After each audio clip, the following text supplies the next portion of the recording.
Audible Studios presents The Art of War, written by Sun Tzu, translated by Lionel Giles, performed by Aidan Gillen.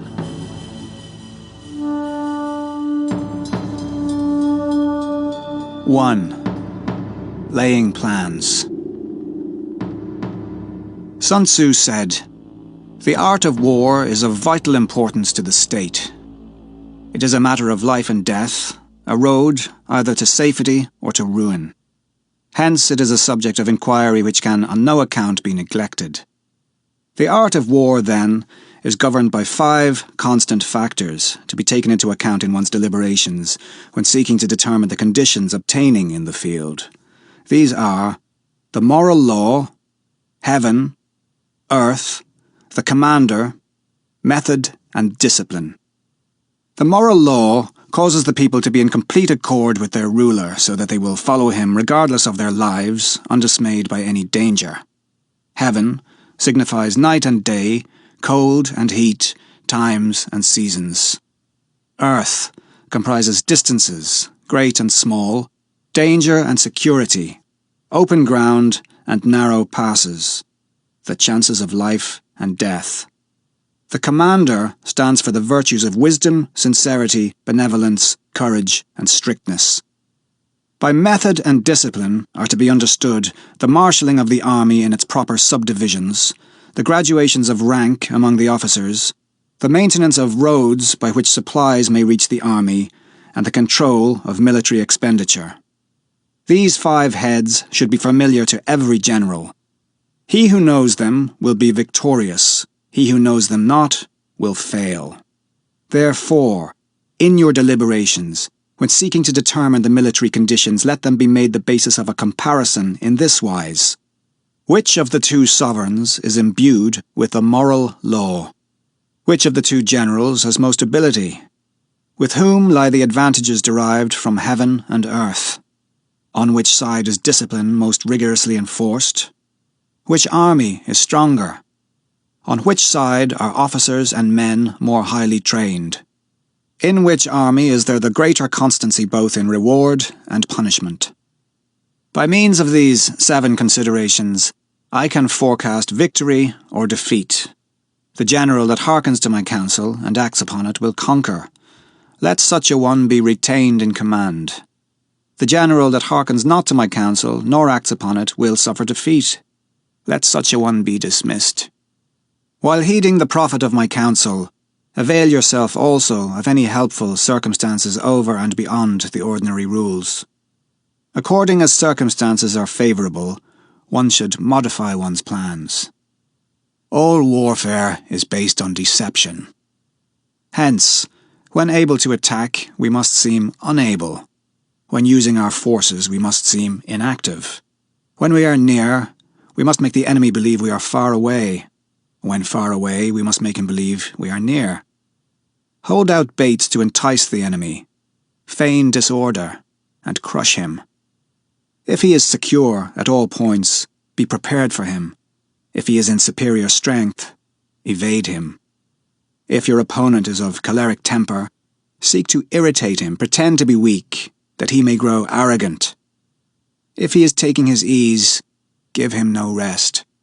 If his forces are united, separate them. Attack him where he is unprepared. Appear where you are not expected. These military devices leading to victory must not be divulged beforehand. Now, the general who wins a battle makes many calculations in his temple ere the battle is fought. The general who loses a battle makes but few calculations beforehand. Thus, do many calculations lead to victory, and few calculations to defeat. How much more no calculation at all? It is by attention to this point that I can foresee who is likely to win or lose. 2. Waging war. Sun Tzu said, "In the operations of war, where there are in the field 1,000 swift chariots, as many heavy chariots, and 100,000 mail-clad soldiers with provisions enough to carry them 1,000 li, the expenditure at home and at the front including entertainment of guests, small items such as glue and paint, and sums spent on chariots and armour, will reach the total of 1,000 ounces of silver per day. Such is the cost of raising an army of 100,000 men. When you engage in actual fighting, if victory is long in coming, then men's weapons will grow dull and their ardour will be damped. If you lay siege to a town, you will exhaust your strength. Again, if the campaign is protracted, the resources of the state will not be equal to the strain. Now, when your weapons are dulled, your ardour damped, your strength exhausted and your treasure spent, other chieftains will spring up to take advantage of your extremity. Then no man, however wise, will be able to avert the consequences that must ensue. Thus, though we have heard of stupid haste in war, cleverness has never been seen associated with long delays. There is no instance of a country having benefited from prolonged warfare. It is only one who is thoroughly acquainted with the evils of war that can thoroughly understand the profitable way of carrying it on. The skillful soldier does not raise a second levy, neither are his supply wagons loaded more than twice. Bring war material with you from home, but forage on the enemy. Thus the army will have food enough for its needs.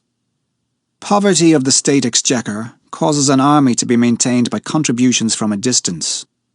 Contributing to maintain an army at a distance causes the people to be impoverished.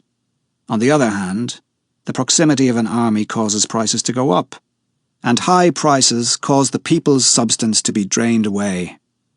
When their substance is drained away, the peasantry will be afflicted by heavy exactions.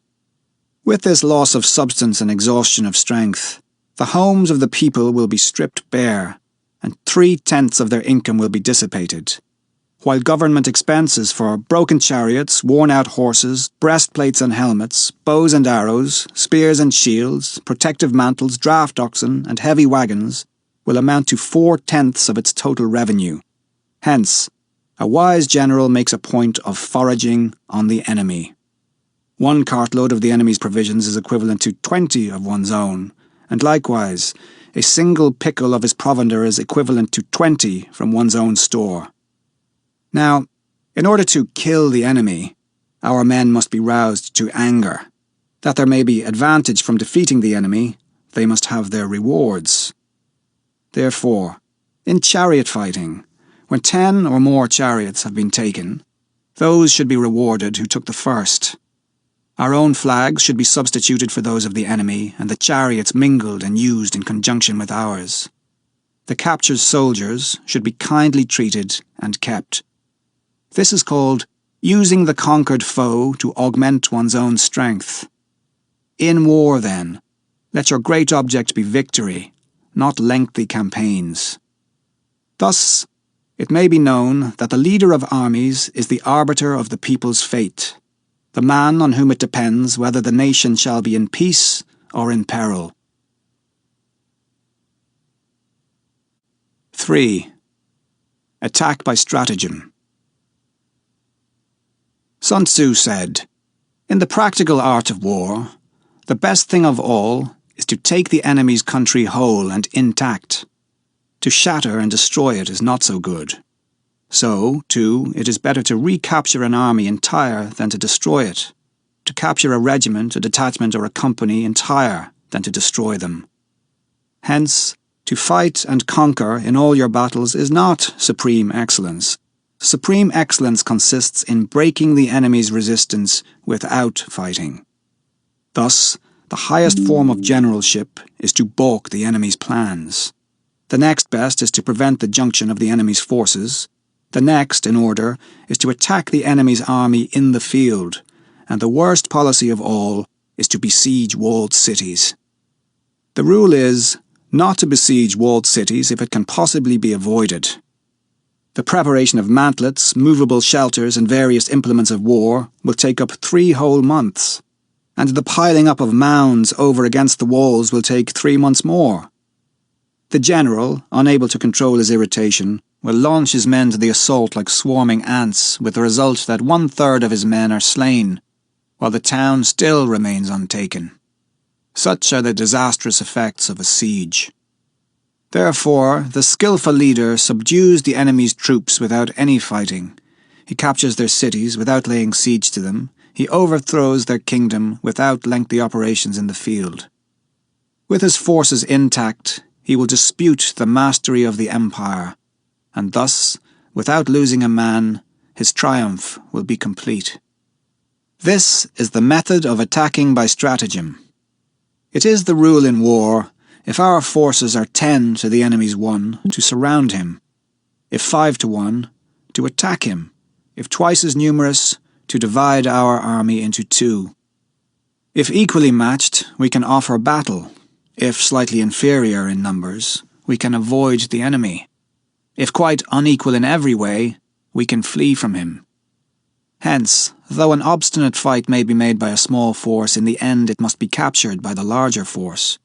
Now, the general is the bulwark of the state. If the bulwark is complete at all points, the state will be strong. If the bulwark is defective, the state will be weak. There are 3 ways in which a ruler can bring misfortune upon his army. By commanding the army to advance or to retreat, being ignorant of the fact that it cannot obey. This is called hobbling the army. By attempting to govern an army in the same way as he administers a kingdom, being ignorant of the conditions which obtain in an army. This causes restlessness in the soldiers' minds. By employing the officers of his army without discrimination, through ignorance of the military principle of adaptation to circumstances. This shakes the confidence of the soldiers. But when the army is restless and distrustful, trouble is sure to come from the other feudal princes. This is simply bringing anarchy into the army and flinging victory away. Thus, we may know that there are 5 essentials for victory. He will win who knows when to fight and when not to fight. He will win who knows how to handle both superior and inferior forces. He will win whose army is animated by the same spirit throughout all its ranks. He will win who, prepared himself, waits to take the enemy unprepared. He will win who has military capacity and is not interfered with by the sovereign. Hence the saying, if you know the enemy and know yourself, you need not fear the result of 100 battles. If you know yourself but not the enemy, for every victory gained you will also suffer a defeat. If you know neither the enemy nor yourself, you will succumb in every battle. 4. Tactical dispositions. Sun Tzu said, "The good fighters of old first put themselves beyond the possibility of defeat, and then waited for an opportunity of defeating the enemy. To secure ourselves against defeat lies in our own hands, but the opportunity of defeating the enemy is provided by the enemy himself. Thus, the good fighter is able to secure himself against defeat, but cannot make certain of defeating the enemy. Hence the saying, one may know how to conquer without being able to do it." Security against defeat implies defensive tactics. Ability to defeat the enemy means taking the offensive. Standing on the defensive indicates insufficient strength, attacking a superabundance of strength. The general who is skilled in defense hides in the most secret recesses of the earth. He who is skilled in attack flashes forth from the topmost heights of heaven.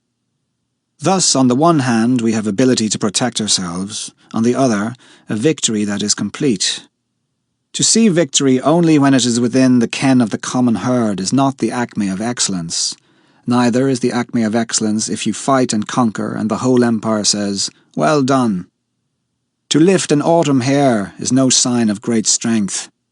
To see the sun and moon is no sign of sharp sight. To hear the noise of thunder is no sign of a quick ear. What the ancients called a clever fighter is one who not only wins, but excels in winning with ease.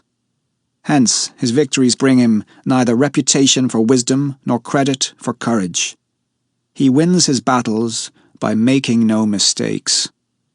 Making no mistakes is what establishes the certainty of victory, for it means conquering an enemy that is already defeated. Hence, the skillful fighter puts himself into a position which makes defeat impossible, and does not miss the moment for defeating the enemy.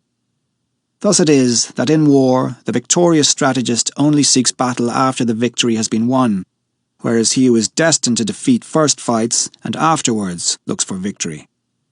The consummate leader cultivates the moral law and strictly adheres to method and discipline.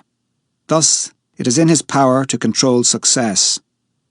In respect of military method, we have, firstly, measurement, secondly, estimation of quantity, thirdly, calculation, fourthly, balancing of chances, fifthly, victory.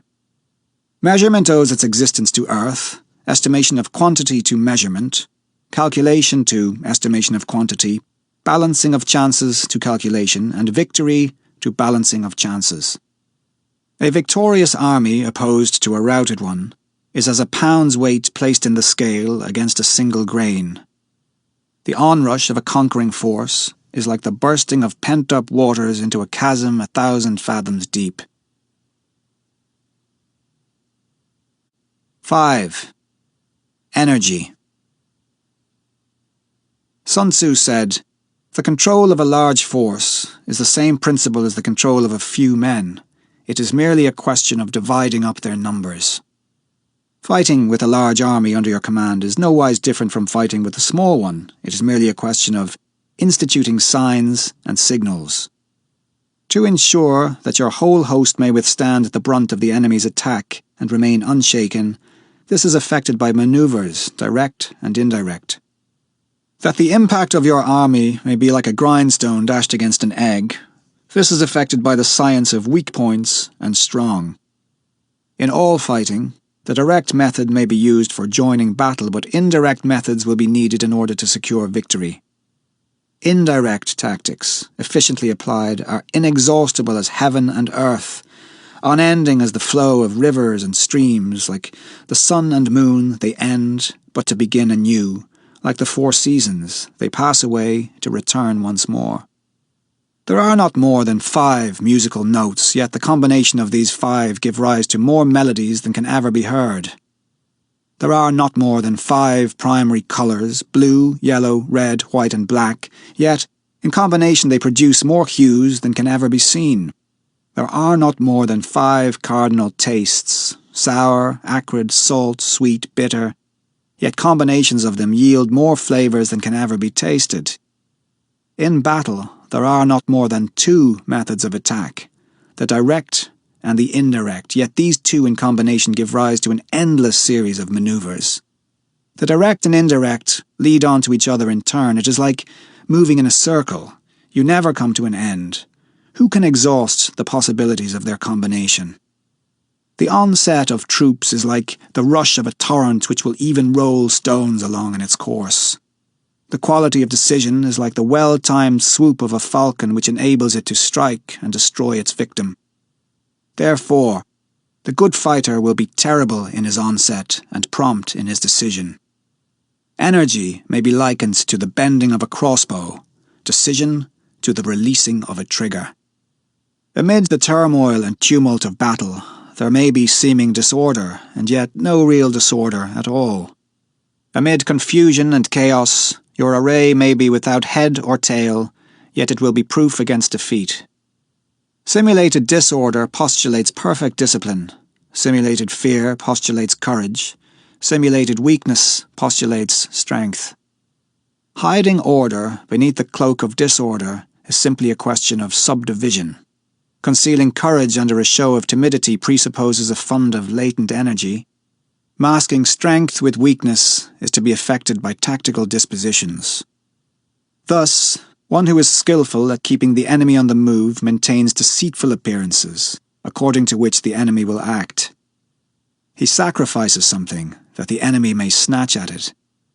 By holding out baits, he keeps him on the march. Then, with a body of picked men, he lies in wait for him. The clever combatant looks to the effect of combined energy and does not require too much from individuals. Hence his ability to pick out the right men and utilize combined energy. When he utilizes combined energy, his fighting men become, as it were, like unto rolling logs or stones, for it is the nature of a log or stone to remain motionless on level ground and to move when on a slope, if four-cornered, to come to a standstill, but if round-shaped, to go rolling down. Thus, the energy developed by good fighting men is as the momentum of a round stone rolled down a mountain thousands of feet in height. So much on the subject of energy. 6. Weak points and strong. Sun Tzu said, "Whoever is first in the field and awaits the coming of the enemy will be fresh for the fight. Whoever is second in the field and has to hasten to battle will arrive exhausted. Therefore, the clever combatant imposes his will on the enemy, but does not allow the enemy's will to be imposed on him. By holding out advantages to him, he can cause the enemy to approach of his own accord, or, by inflicting damage, he can make it impossible for the enemy to draw near. If the enemy is taking his ease, he can harass him. If well supplied with food, he can starve him out. If quietly encamped, he can force him to move. Appear at points which the enemy must hasten to defend. March swiftly to places where you are not expected. An army may march great distances without distress if it marches through country where the enemy is not. You can be sure of succeeding in your attacks if you only attack places which are undefended. You can ensure the safety of your defence if you only hold positions that cannot be attacked. Hence, that general is skillful in attack whose opponent does not know what to defend, and he is skillful in defence whose opponent does not know what to attack. O divine art of subtlety and secrecy, through you we learn to be invisible, through you inaudible, and hence we can hold the enemy's fate in our hands. You may advance and be absolutely irresistible if you make for the enemy's weak points. You may retire and be safe from pursuit if your movements are more rapid than those of the enemy. If we wish to fight, the enemy can be forced to an engagement even though he be sheltered behind a high rampart and a deep ditch. All we need do is attack some other place that he will be obliged to relieve. If we do not wish to fight, we can prevent the enemy from engaging us even though the lines of our encampment be merely traced out on the ground. All we need do is to throw something odd and unaccountable in his way. By discovering the enemy's dispositions and remaining invisible ourselves, we can keep our forces concentrated, while the enemy's must be divided. We can form a single united body, while the enemy must split up into fractions. Hence, there will be a whole pitted against separate parts of a whole, which means that we shall be many to the enemy's few. And if we are able thus to attack an inferior force with a superior one, our opponents will be in dire straits. The spot where we intend to fight must not be made known, for then the enemy will have to prepare against a possible attack at several different points, and his forces being thus distributed in many directions, the numbers we shall have to face at any given point will be proportionately few. For should the enemy strengthen his van, he will weaken his rear. Should he strengthen his rear, he will weaken his van. Should he strengthen his left, he will weaken his right. Should he strengthen his right, he will weaken his left. If he sends reinforcements everywhere, he will everywhere be weak. Numerical weakness comes from having to prepare against possible attacks, numerical strength from compelling our adversary to make these preparations against us. Knowing the place and the time of the coming battle, we may concentrate from the greatest distances in order to fight. But, if neither time nor place be known, then the left wing will be impotent to succour the right equally impotent to succour the left, the van unable to relieve the rear or the rear to support the van. How much more so if the furthest portions of the army are anything under 100 li apart, and even the nearest are separated by several li. Though, according to my estimate, the soldiers of Yue exceed our own in number, that shall advantage them nothing in the matter of victory. I say then that victory can be achieved. Though the enemy be stronger in numbers, we may prevent him from fighting. Scheme so as to discover his plans and the likelihood of their success. Rouse him and learn the principle of his activity or inactivity. Force him to reveal himself so as to find out his vulnerable spots. Carefully compare the opposing army with your own so that you may know where strength is superabundant and where it is deficient. In making tactical dispositions, the highest pitch you can attain is to conceal them. Conceal your dispositions, and you will be safe from the prying of the subtlest spies, from the machinations of the wisest brains. How victory may be produced for them out of the enemy's own tactics, that is what the multitude cannot comprehend. All men can see the tactics whereby I conquer, but what none can see is the strategy out of which victory is evolved. Do not repeat the tactics which have gained you one victory, but let your methods be regulated by the infinite variety of circumstances. Military tactics are like unto water, for water, in its natural course, runs away from high places and hastens downwards. So, in war, the way is to avoid what is strong and to strike at what is weak. Water shapes its course according to the nature of the ground over which it flows. The soldier works out his victory in relation to the foe whom he is facing. Therefore, just as water retains no constant shape, so in warfare there are no constant conditions. He who can modify his tactics in relation to his opponent and thereby succeed in winning may be called a heaven-born captain. The 5 elements, water, fire, wood, metal, earth, are not always equally predominant. The 4 seasons make way for each other in turn. There are short days and long. The moon has its periods of waning and waxing. 7. Manoeuvring. Sun Tzu said, "In war, the general receives his commands from the sovereign. Having collected an army and concentrated his forces, he must blend and harmonize the different elements thereof before pitching his camp. After that comes tactical manoeuvring, than which there is nothing more difficult. The difficulty of tactical manoeuvring consists in turning the devious into the direct, and misfortune into gain. Thus, to take a long and circuitous route, after enticing the enemy out of the way, and though starting after him, to contrive to reach the goal before him, shows knowledge of the artifice of deviation. Manoeuvring with an army is advantageous, with an undisciplined multitude most dangerous. If you set a fully equipped army in march in order to snatch an advantage, the chances are that you will be too late. On the other hand, to detach a flying column for the purpose involves the sacrifice of its baggage and stores. Thus, if you order your men to roll up their buff coats and make forced marches without halting day or night, covering double the usual distance at a stretch, doing 100 li in order to wrest an advantage, the leaders of all your 3 divisions will fall into the hands of the enemy. The stronger men will be in front, the jaded ones will fall behind, and on this plan only 1/10 of your army will reach its destination. If you march 50 li in order to outmaneuver the enemy, you will lose the leader of your 1st division, and only half your force will reach the goal. If you march 30 li with the same object, 2/3 of your army will arrive.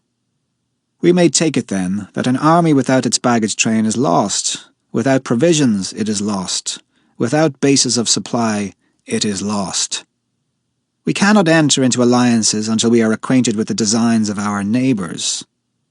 We are not fit to lead an army on the march unless we are familiar with the face of the country, its mountains and forests, its pitfalls and precipices, its marshes and swamps.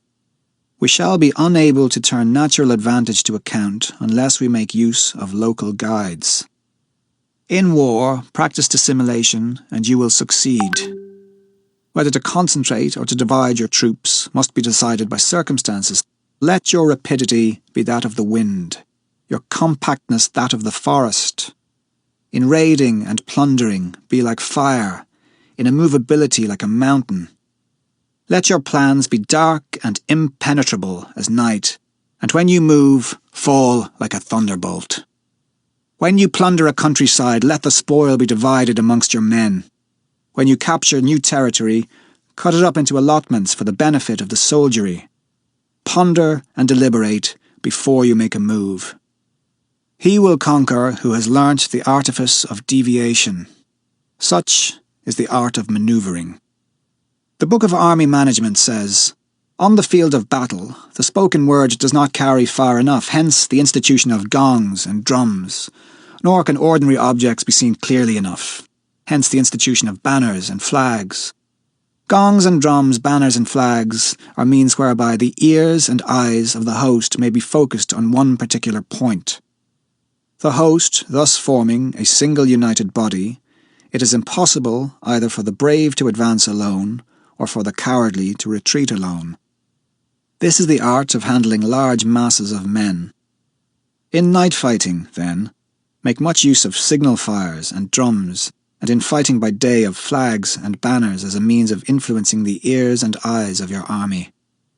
A whole army may be robbed of its spirit, a commander-in-chief may be robbed of his presence of mind. Now, a soldier's spirit is keenest in the morning. By noonday it has begun to flag, and in the evening his mind is bent only on returning to camp.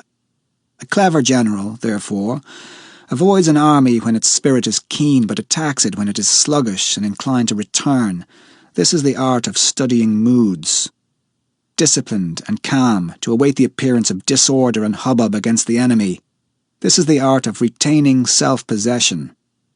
To be near the goal while the enemy is still far from it, to wait at ease while the enemy is toiling and struggling, to be well fed while the enemy is famished. This is the art of husbanding one's strength. To refrain from intercepting an enemy whose banners are in perfect order, to refrain from attacking an army drawn up in calm and confident array, this is the art of studying circumstances. It is a military axiom not to advance uphill against the enemy, nor to oppose him when he comes downhill. Do not pursue an enemy who simulates flight. Do not attack soldiers whose temper is keen. Do not swallow bait offered by the enemy. Do not interfere with an army that is returning home. When you surround an army, leave an outlet free. Do not press a desperate foe too hard. Such is the art of warfare. 8. Variation in tactics. Sun Tzu said, "In war, the general receives his commands from the sovereign, collects his army, and concentrates his forces. When in difficult country, do not encamp. In country where high roads intersect, join hands with your allies. Do not linger in dangerously isolated positions. In hemmed-in situations, you must resort to stratagem. In desperate position, you must fight. There are roads which must not be followed, armies which must be not attacked, towns which must not be besieged, positions which must not be contested, commands of the sovereign which must not be obeyed." The general who thoroughly understands the advantages that accompany variation of tactics knows how to handle his troops. The general who does not understand these may be well acquainted with the configuration of the country, yet he will not be able to turn his knowledge to practical account. So, the student of war who is unversed in the art of war, of varying his plans, even though he be acquainted with the 5 advantages, will fail to make the best use of his men. Hence, in the wise leader's plans, considerations of advantage and of disadvantage will be blended together. If our expectation of advantage be tempered in this way, we may succeed in accomplishing the essential part of our schemes. If, on the other hand, in the midst of difficulties we are always ready to seize an advantage, we may extricate ourselves from misfortune. Reduce the hostile chiefs by inflicting damage on them, and make trouble for them, and keep them constantly engaged. Hold out specious allurements, and make them rush to any given point. The art of war teaches us to rely not on the likelihood of the enemy's not coming, but on our own readiness to receive him, not on the chance of his not attacking, but rather on the fact that we have made our position unassailable. There are 5 dangerous faults which may affect a general. Recklessness, which leads to destruction, cowardice, which leads to capture, a hasty temper, which can be provoked by insults, a delicacy of honour which is sensitive to shame, over-solicitude for his men, which exposes him to worry and trouble. These are the 5 besetting sins of a general, ruinous to the conduct of war. When an army is overthrown and its leader slain, the cause will surely be found among these 5 dangerous faults. Let them be a subject of meditation. 9. The army on the march.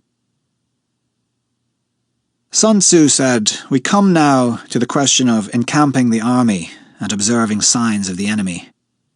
Pass quickly over mountains and keep in the neighbourhood of valleys. Camp in high places facing the sun. Do not climb heights in order to fight." So much for mountain warfare. After crossing a river, you should get far away from it. When an invading force crosses a river in its onward march, do not advance to meet it in mid-stream. It will be best to let half the army get across and then deliver your attack.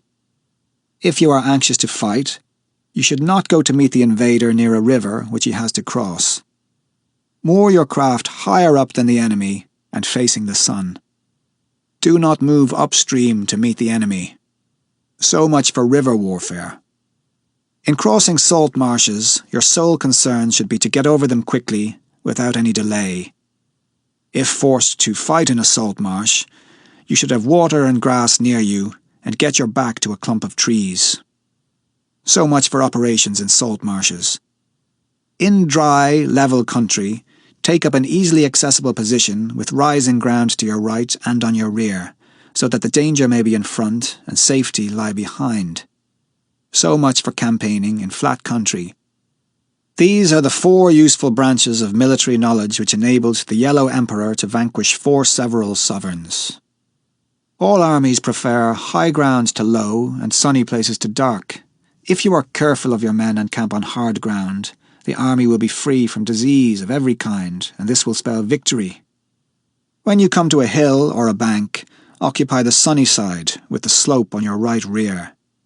Thus you will at once act for the benefit of your soldiers and utilize the natural advantages of the ground. When, in consequence of heavy rains up-country, a river which you wish to ford is swollen and flecked with foam, you must wait until it subsides.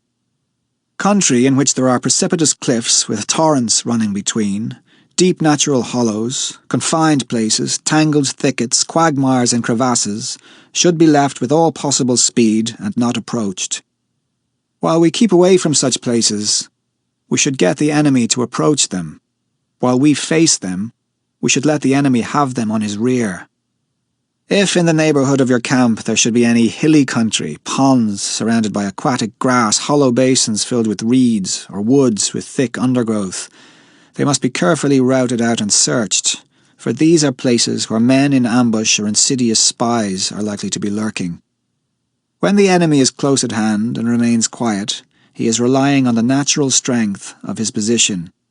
When he keeps aloof and tries to provoke a battle, he is anxious for the other side to advance. If his place of encampment is easy of access, he is tendering a bait. Movement amongst the trees of a forest shows that the enemy is advancing. The appearance of a number of screens in the midst of thick grass means that the enemy wants to make us suspicious. The rising of birds in their flight is a sign of an ambuscade. Startled beasts indicate that a sudden attack is coming. When there is dust rising in a high column, it is a sign of chariots advancing. When the dust is low but spread over a wide area, it betokens the approach of infantry. When it branches out in different directions, it shows that parties have been sent to collect firewood. A few clouds of dust moving to and fro signify that the army is encamping. Humble words and increased preparations are signs that the enemy is about to advance. Violent language and driving forward as if to the attack are signs that he will retreat. When the light chariots come out first and take up a position on the wings, it is a sign that the enemy is forming for battle. Peace proposals, unaccompanied by a sworn covenant, indicate a plot. When there is much running about and the soldiers fall into rank, it means that the critical moment has come. When some are seen advancing and some retreating, it is a lure.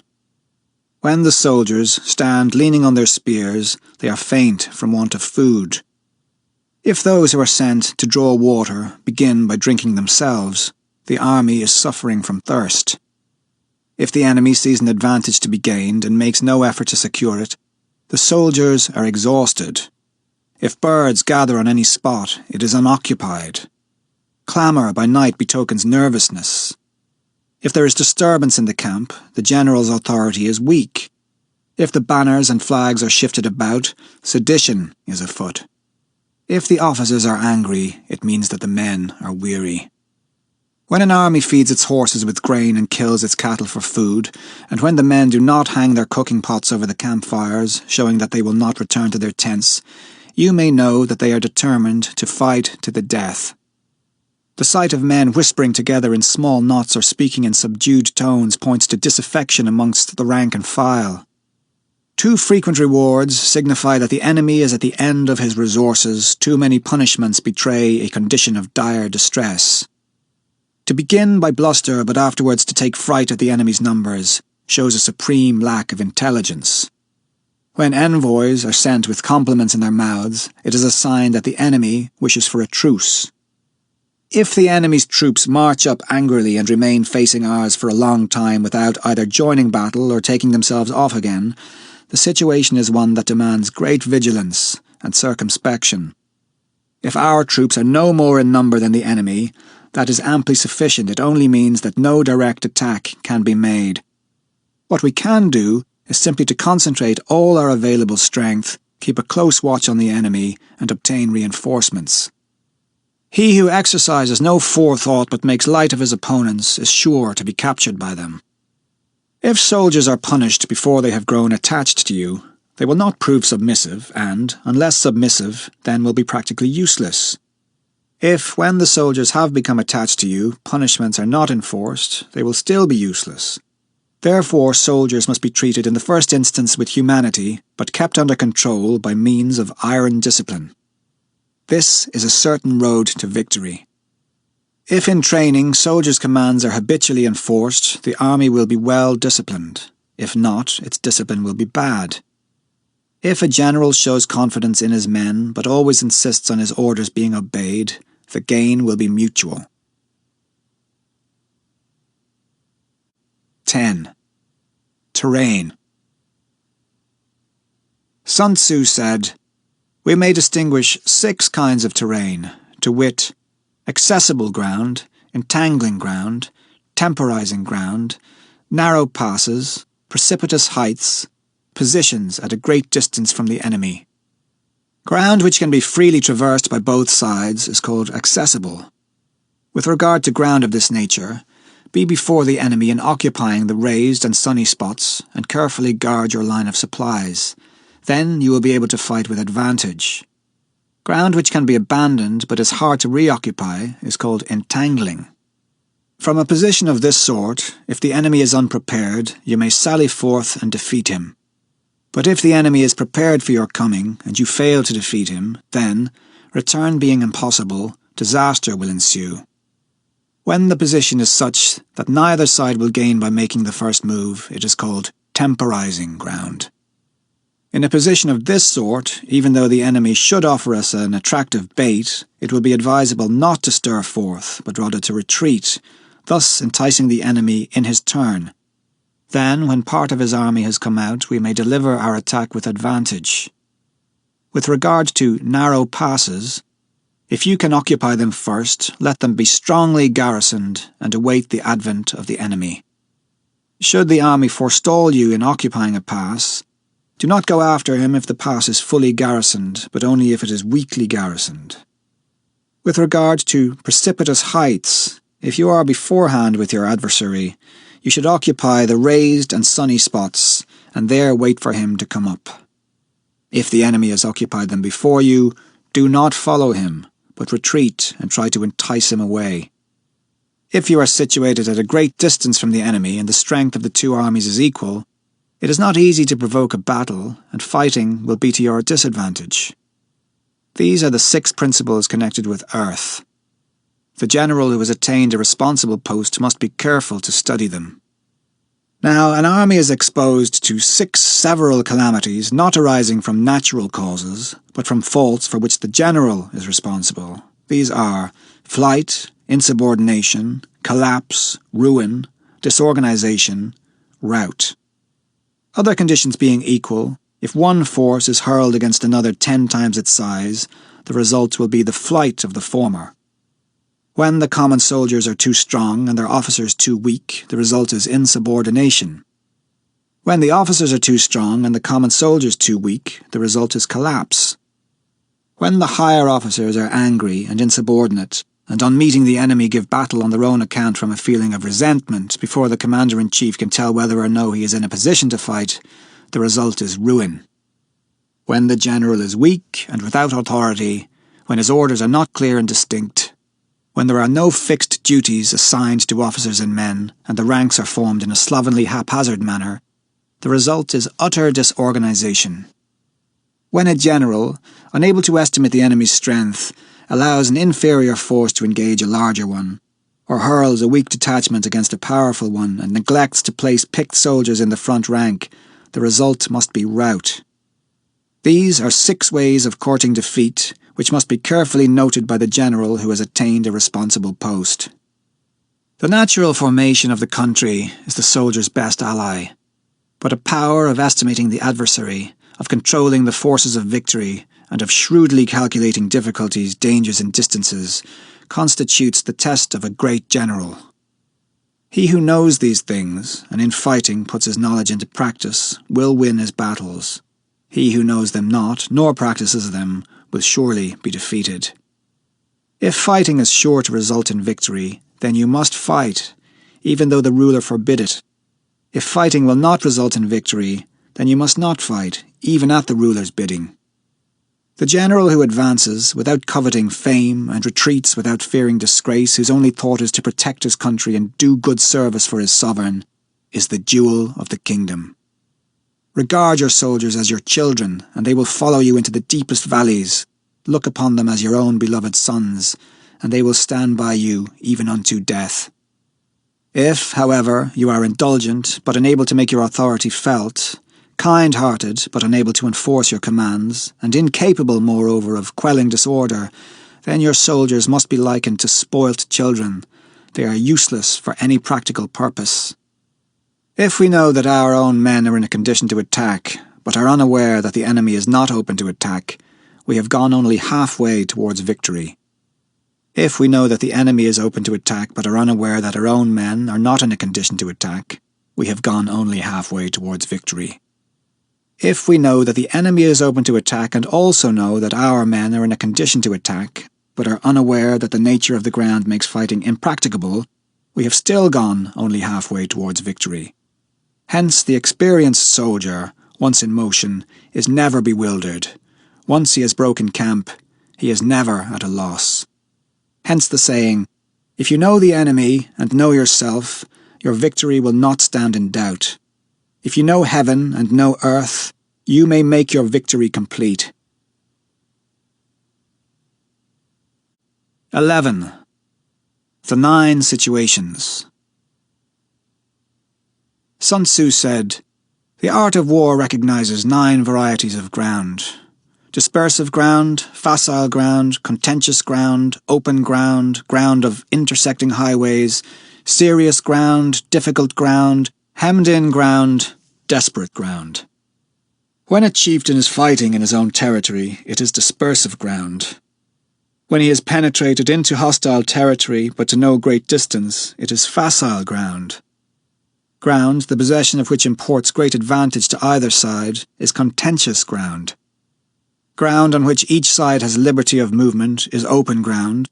Ground which forms the key to 3 contiguous states, so that he who occupies it first has most of the empire at his command, is a ground of intersecting highways. When an army has penetrated into the heart of a hostile country, leaving a number of fortified cities in its rear, it is serious ground. Mountain forests, rugged steeps, marshes and fens, all country that is hard to traverse, this is difficult ground. Ground which is reached through narrow gorges and from which we can only retire by tortuous paths, so that a small number of the enemy should suffice to crush a large body of our men, this is hemmed-in ground. Ground on which we can only be saved from destruction by fighting without delay is desperate ground. On dispersive ground, therefore, fight not. On facile ground, halt not. On contentious ground, attack not. On open ground, do not try to block the enemy's way. On the ground of intersecting highways, join hands with your allies. On serious ground, gather in plunder. In difficult ground, keep steadily on the march. On hemmed-in ground, resort to stratagem. On desperate ground, fight. Those who are called skillful leaders of old knew how to drive a wedge between the enemy's front and rear, to prevent cooperation between his large and small divisions, to hinder the good troops from rescuing the bad, the officers from rallying their men. When the enemy's men were united, they managed to keep them in disorder. When it was to their advantage, they made a forward move when otherwise they stopped still. If asked how to cope with a great host of the enemy in orderly array and on the point of marching to the attack, I should say, begin by seizing something which your opponent holds dear. Then he will be amenable to your will. Rapidity is the essence of war. Take advantage of the enemy's unreadiness. Make your way by unexpected routes and attack unguarded spots. The following are the principles to be observed by an invading force. The further you penetrate into a country, the greater will be the solidarity of your troops, and thus the defenders will not prevail against you. Make forays in fertile country in order to supply your army with food. Carefully study the well-being of your men and do not overtax them. Concentrate your energy and hoard your strength. Keep your army continually on the move and devise unfathomable plans. Throw your soldiers into positions whence there is no escape, and they will prefer death to flight. If they will face death, there is nothing they may not achieve. Officers and men alike will put forth their uttermost strength. Soldiers, when in desperate straits, lose the sense of fear. If there is no place of refuge, they will stand firm. If they are in hostile country, they will show a stubborn front. If there is no help for it, they will fight hard. Thus, without waiting to be marshalled, the soldiers will be constantly on the qui-vive. Without waiting to be asked, they will do your will. Without restrictions, they will be faithful. Without giving orders, they can be trusted. Prohibit the taking of omens and do away with superstitious doubts. Then, until death itself comes, no calamity need be feared. If our soldiers are not overburdened with money, it is not because they have a distaste for riches. If their lives are not unduly long, it is not because they are disinclined to longevity. On the day they are ordered out to battle, your soldiers may weep. Those sitting up bedewing their garments, and those lying down, letting the tears run down their cheeks. But let them once be brought to bay, and they will display the courage of a Chu or a Kuei. The skillful tactician may be likened to the Shuai Zhan. Now, the Shuai Zhan is a snake that is found in the Qiang Mountains. Strike at its head, and you will be attacked by its tail. Strike at its tail, and you will be attacked by its head. Strike at its middle, and you will be attacked by head and tail, both. Asked if an army can be made to imitate the Shuai Zhan, I should answer, yes, for the men of Wu and the men of Yue are enemies. Yet if they are crossing a river in the same boat and are caught by a storm, they will come to each other's assistance, just as the left hand helps the right. Hence it is not enough to put one's trust in the tethering of horses and the burying of chariot wheels in the ground. The principle on which to manage an army is to set up one standard of courage which all must reach. How to make the best of both strong and weak, that is a question involving the proper use of ground.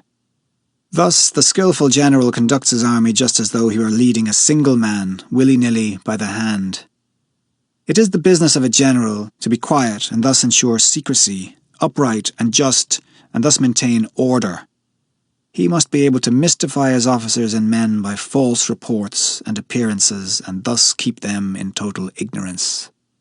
By altering his arrangements and changing his plans, he keeps the enemy without definite knowledge.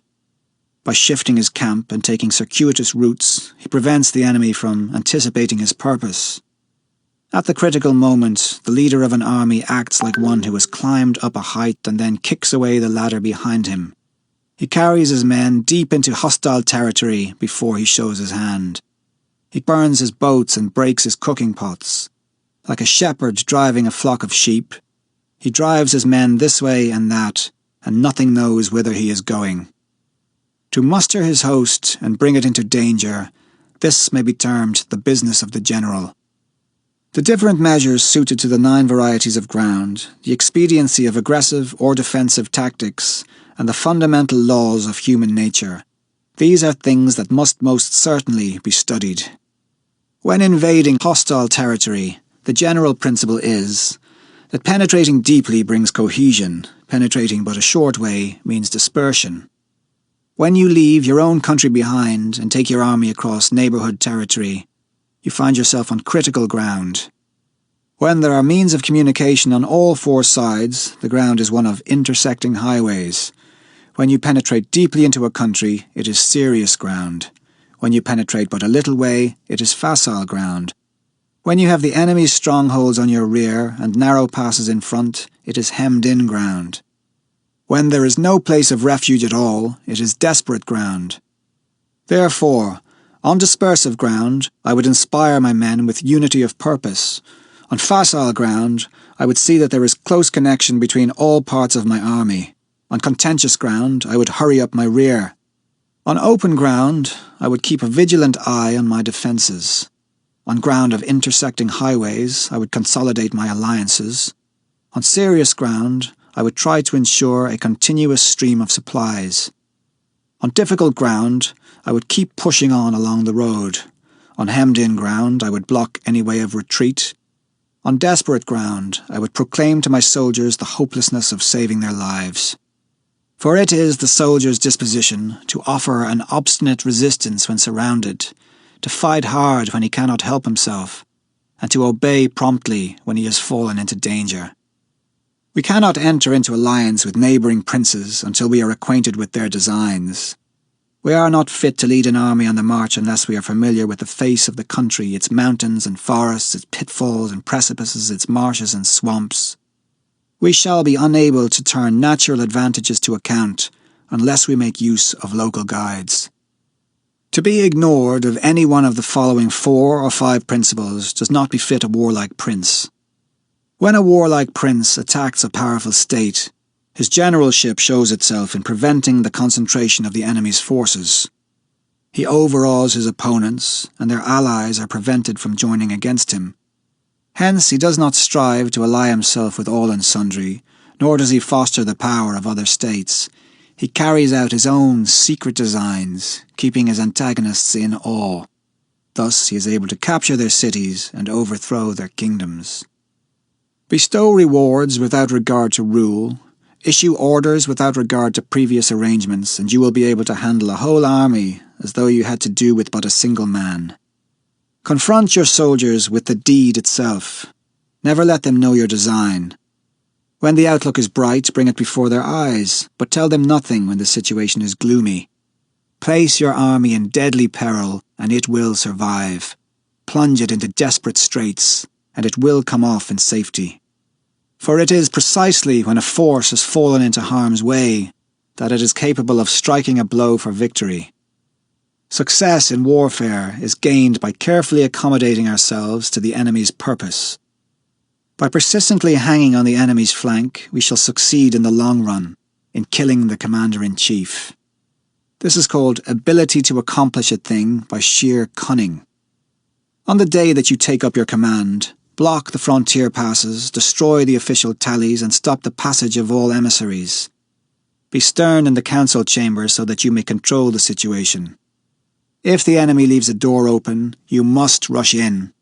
Forestall your opponent by seizing what he holds dear and subtly contrive to time his arrival on the ground. Walk in the path defined by rule, and accommodate yourself to the enemy until you can fight a decisive battle. At first, then, exhibit the coyness of a maiden until the enemy gives you an opening. Afterwards, emulate the rapidity of a running hare, and it will be too late for the enemy to oppose you. 12. The attack by fire. Sun Tzu said, "There are 5 ways of attacking with fire. The first is to burn soldiers in their camp. The second is to burn stores. The third is to burn baggage trains. The fourth is to burn arsenals and magazines. The fifth is to hurl dropping fire amongst the enemy. In order to carry out an attack, we must have means available. The material for raising fire should always be kept in readiness. There is a proper season for making attacks with fire and special days for starting a conflagration. The proper season is when the weather is very dry. The special days are those when the moon is in the constellations of the sieve, the wall, the wing, or the crossbar. For these 4 are all days of rising wind. In attacking with fire, one should be prepared to meet 5 possible developments. When fire breaks out, inside the enemy's camp, respond at once with an attack from without. If there is an outbreak of fire, but the enemy's soldiers remain quiet, bide your time and do not attack. When the force of the flames has reached its height, follow it up with an attack, if that is practicable. If not, stay where you are. If it is possible to make an assault with fire from without, do not wait for it to break out within, but deliver your attack at a favourable moment. When you start a fire, be to windward of it. Do not attack from the leeward. A wind that rises in the daytime lasts long, but a night breeze soon falls. In every army, the 5 developments connected with fire must be known, the movements of the stars calculated, and a watch kept for the proper days. Hence, those who use fire as an aid to the attack show intelligence. Those who use water as an aid to the attack gain an accession of strength. By means of water, an enemy may be intercepted, but not robbed of all his belongings. Unhappy is the fate of one who tries to win his battles and succeed in his attacks without cultivating the spirit of enterprise, for the result is waste of time and general stagnation. Hence the saying, "The enlightened ruler lays his plans well ahead, the good general cultivates his resources." Move not unless you see an advantage. Use not your troops unless there is something to be gained. Fight not unless the position is critical. No ruler should put troops into the field merely to gratify his own spleen. No general should fight a battle simply out of pique. If it is to your advantage, make a forward move. If not, stay where you are. Anger may in time change to gladness. Vexation may be succeeded by content. But a kingdom that has once been destroyed can never come again into being, nor can the dead ever be brought back to life.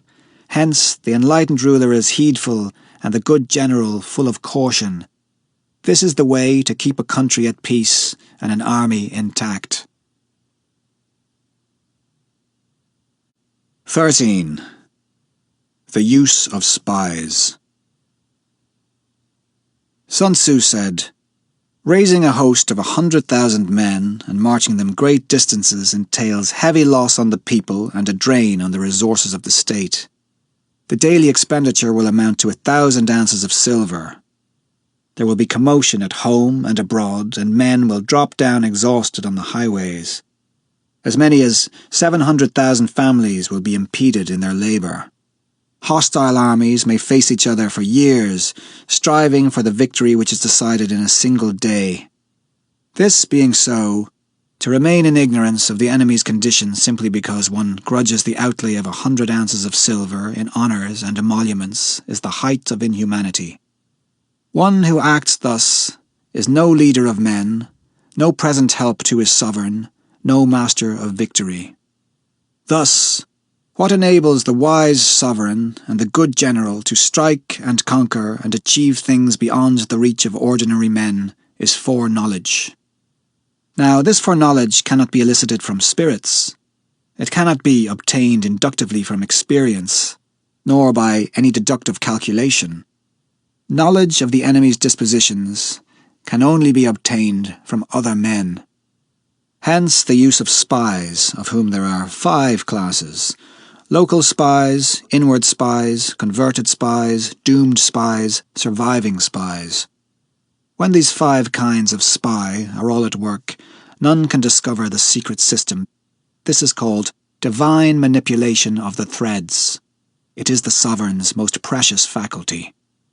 Having local spies means employing the services of the inhabitants of a district. Having inward spies, making use of officials of the enemy. Having converted spies, getting hold of the enemy's spies and using them for our own purposes. Having doomed spies, doing certain things openly for purposes of deception and allowing our spies to know of them and report them to the enemy. Surviving spies, finally, are those who bring back news from the enemy's camp. Hence, it is that which none in the whole army are more intimate relations to be maintained than with spies. None should be more liberally rewarded. In no other business should greater secrecy be preserved. Spies cannot be usefully employed without a certain intuitive sagacity. They cannot be properly managed without benevolence and straightforwardness. Without subtle ingenuity of mind, one cannot make certain of the truth of their reports. Be subtle, and use your spies for every kind of business. If a secret piece of news is divulged by a spy before the time is ripe, he must be put to death together with the man to whom the secret was told. Whether the object be to crush an army, to storm a city, or to assassinate an individual, it is always necessary to begin by finding out the names of the attendants, the aides de camp, and doorkeepers and sentries of the general in command. Our spies must be commissioned to ascertain these. The enemy's spies, who have come to spy on us, must be sought out, tempted with bribes, led away, and comfortably housed. Thus they will become converted spies and available for our service. It is through the information brought by the converted spy that we are able to acquire and employ local and inward spies.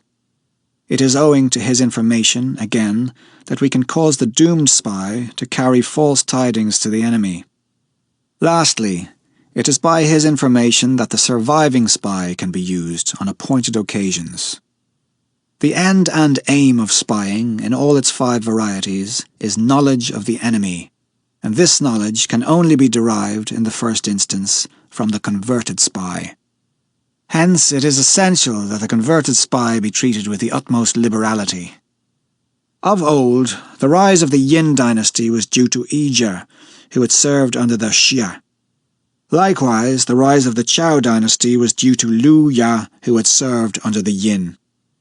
Hence, it is only the enlightened ruler and the wise general who will use the highest intelligence of the army for purposes of spying, and thereby they achieve great results. Spies are a most important element in war, because on them depends an army's ability to move. This has been an Audible Studios production of The Art of War, written by Sun Tzu, translated by Lionel Giles, performed by Aidan Gillen.